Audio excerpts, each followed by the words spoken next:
আর কিছুক্ষণের মধ্যেই সূর্যাস্ত হবে। আজ রওনা দিতে হবে রিষড়া থেকে সোজা মুম্বাই। ইন্ডিগো ফ্লাইটের সময় সন্ধ্যা 6:55। আমার বুকের ভেতর কেমন এক শূন্যতা।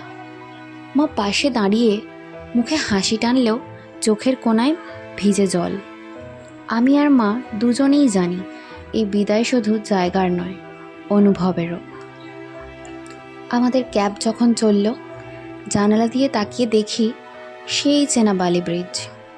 তার ওপারে গঙ্গার ঢেউ খেলা করছে। একটু পরেই চোখ পড়ে দক্ষিণেশ্বর মায়ের মন্দির। শুভযাত্রার আশীর্বাদ যেন মনের মধ্যে ছড়িয়ে যায়।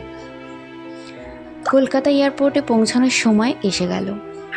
মায়ের চোখে জল, আমার কণ্ঠরুদ্ধ। বিদায়ের মুহূর্তটা কেমন যেন অসহ্য হয়ে উঠল। আমি মাকে জড়িয়ে ধরলাম। শিগগিরই আবার দেখা হবে মা, বলে উঠে আমি আর দেব এয়ারপোর্টের ভেতরে গেলাম। ইন্ডিগোর ফ্লাইট একদম রেডি। আমরা দুজন এয়ারপোর্টে কিছুটা সময় কাটালাম, আর তারপর সিটে গিয়ে বসলাম। আকাশে ভেসে চলেছি এক নতুন অধ্যায়ের দিকে। জানালা দিয়ে বাইরে তাকিয়ে দেখলাম কলকাতা শহরটা কেমন যেন ছোট হয়ে যাচ্ছে। মনটা হালকা, আবার ভারীও বটে। রাত 10:40 মুম্বাই পৌঁছালাম। ট্রাফিক, কোলাহল, উঁচু ইমারত, কিন্তু তাতেই যেন এখানে প্রাণ খুঁজে নিতে হয়।